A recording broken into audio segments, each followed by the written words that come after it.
Hey everyone, this is Pete, and welcome back to Atari A to Z, a series of short playthroughs of Atari 8-bit games, some which I grew up with and some which are new to me. Today's game is Jawbreaker. This was a 1981 release by Online Systems, the company that would eventually become Sierra, and it was programmed by a guy called John Harris. Jawbreaker existed before an official port of Pac-Man did on Atari hardware. So Atari, who got the license for Pac-Man in 1982, I think, they actually sought an injunction against Online Systems to try and prevent the sale of Jawbreaker because they got there first. The case was ultimately unsuccessful, but Ken Williams of Online Systems and later Sierra, he was a bit worried that the verdict would set something of a precedent for other programmers to rip off his software as well. So he was in kind of mixed feelings about the result of the case. Harris later develops a new version of Jawbreaker for the Atari 2600 because the 2600 wasn't quite up to doing what the original 8-bit version did. And this second version was later ported to a bunch of other platforms. Sometimes it was called Jawbreaker 2 and sometimes it was just called Jawbreaker, so it's a bit confusing if you look around the internet. Unfortunately, it was nowhere near as successful as the original, but we will have a look at that another time because it's quite a fun game in its own right. But for today though, let's go play Jawbreaker. Okay, here we are with Jawbreaker from Online Systems. So yeah, this was a really well-regarded game that there are actually an awful lot of different versions around the internet for these days, because I believe there are multiple versions released, at least partly in an attempt to keep Atari happy. So some of them have mazes that resemble Pac-Man's maze flipped on its side, and then there's some other ones that have completely different maze layouts as well, and I think there was also a construction kit as well. But this is the one we're playing today. I don't know which version this is, but it's this one. Right, let's play.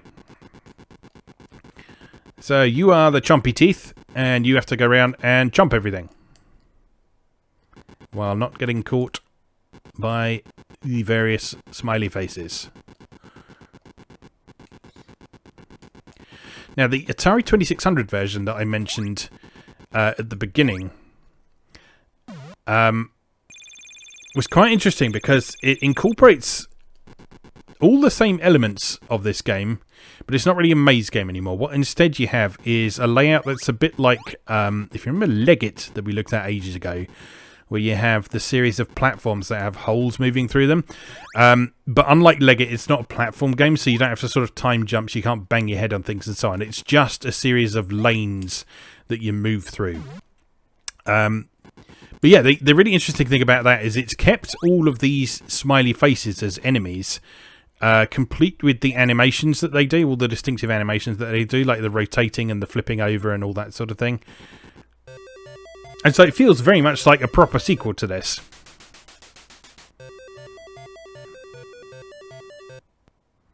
And then we move on, and in true Pac-Man tradition, it's almost exactly the same, but a little bit faster as you progress. And with each new level, again, as in Pac-Man, which this absolutely was not a rip-off of, remember, there's a thing that appears in the middle every so often that is worth an increasing amount of points depending on what level you're on. That's now worth 300 points. I think it was 200 in the first one.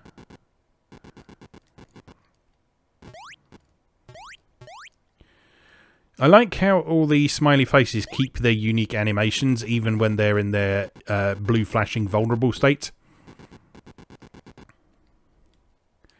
So it sort of gives them a nice sense of consistent personality and character, I guess. You know, like you got the one with the sort of crazy eyes, you got the one that's flipping over, the one that's rolling around, all that sort of thing.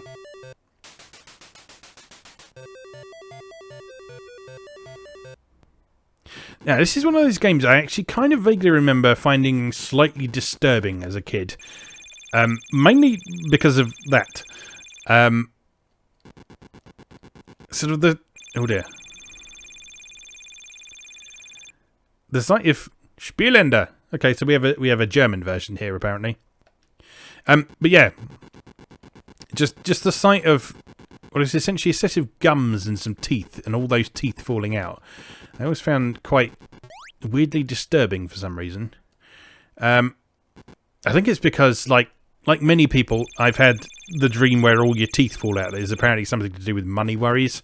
And I think I sort of associated it with that. Although even though it's like a young child, I probably wouldn't have been worrying too much about money. But, you know, the subconscious is a mysterious place. But yeah, I always found that a little bit disturbing. And still kind of do find it a little bit gross today, to be honest. It's the same reason that I think it's, what's it called, Plaque Attack by Activision. I find that a little bit hard to deal with as well, just because the whole play area in that is like some very red gums and some teeth. Oh dear, that was a terrible go, wasn't it? Alright, let's try again. Spiel starten.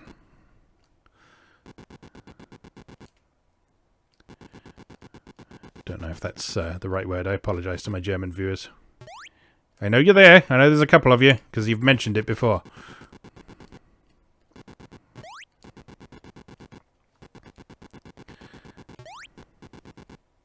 My German is not great, but I got an A at GCSE for it, so, you know. It's better than some people's. I just haven't really used it for anything other than basically taking the piss since school, so...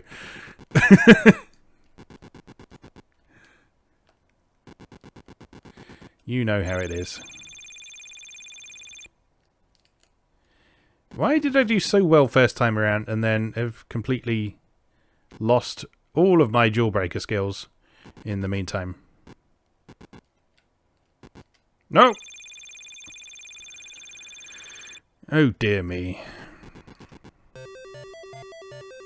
But yeah, what you have to remember with this game is this came out before any official home versions of Pac-Man, so before the notorious Atari 2600 version, which most people would rather forget about, but also before the very good Atari 8-bit version, which we've seen previously on this series.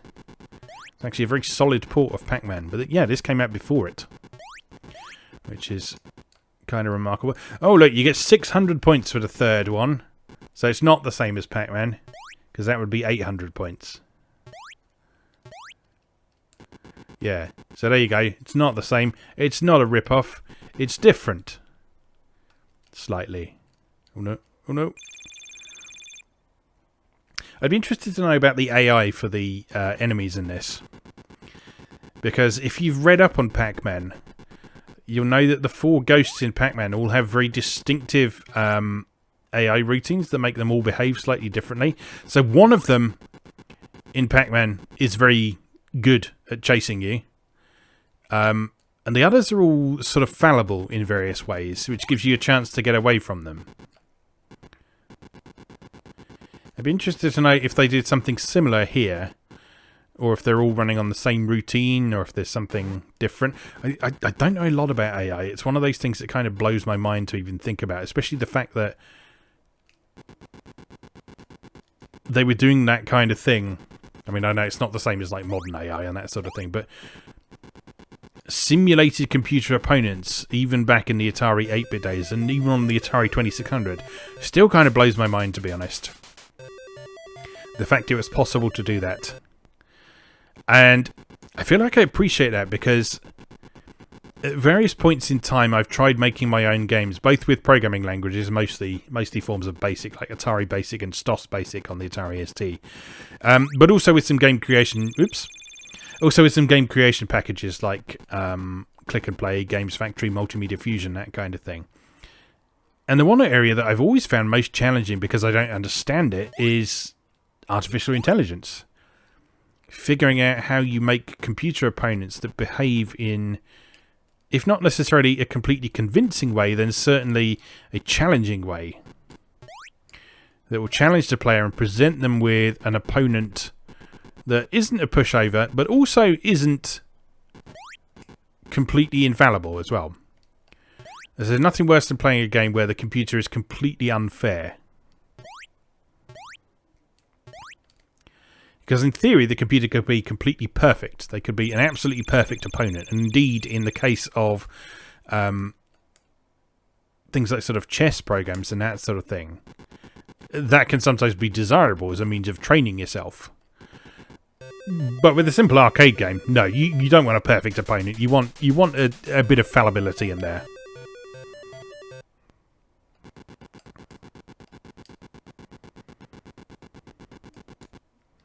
Oh no! Oh, I didn't beat my high score. We'll have one more go, and then we'll call it a day. Yeah, this is a good game. I remember playing this back in the day and quite liking it, aside from being disturbed at the whole mouth with teeth thing. But yeah, it's easy to see why this was so popular back in the day, particularly for people who were hungry, no pun intended, for a version of Pac-Man they could play at home. Oh, excuse me. Now, I believe that this game, depending on your setup, can make use of artifacting, which was an NTSC display trick where you could simulate different colours, basically by mixing things together on the screen. And you'd basically be deliberately making use of the TV's flaws to display different colours. Oh, excuse me. And you can often tell games that use that because they have that sort of distinctive vertical stripes look. So if you look at any of the horizontal lines in this, they're all actually lots of vertical lines next to each other. And that's usually a sign that a game makes use of artifacting.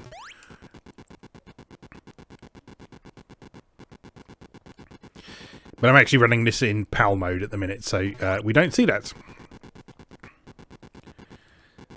So if you don't have a display that supports NTSC artifacting, what you end up with is black and white.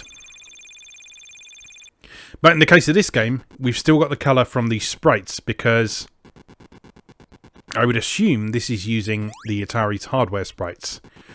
There are 4 of those called players.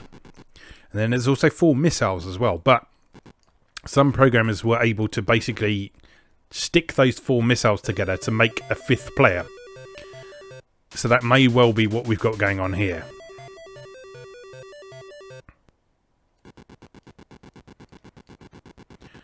It's hard to say.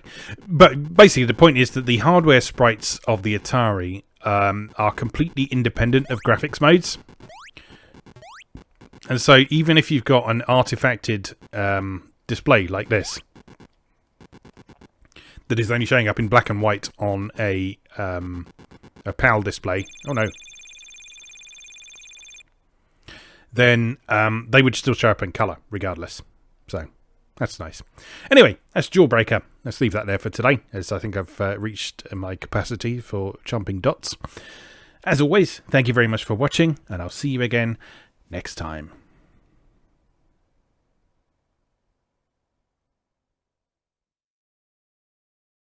Thanks for watching. If you enjoyed this video, please help out the channel by leaving a like or a comment and subscribing. New episodes of Atari A to Z are on Tuesdays and Atari ST A to Z on Thursdays. Check out atariatoz.wordpress.com for a full archive. Do please also check out my other projects moegamer.net, where I explore Japanese and Japanese-inspired games from yesterday and today, and videopackgames.wordpress.com, which aims to catalogue a small but well-formed library of the Philips G7000 Videopack computer, also known as the Magnavox Odyssey 2. You can also support my work on Patreon or buy me a coffee. You can find links to do both down in the video description. Thanks again, and I'll see you next time.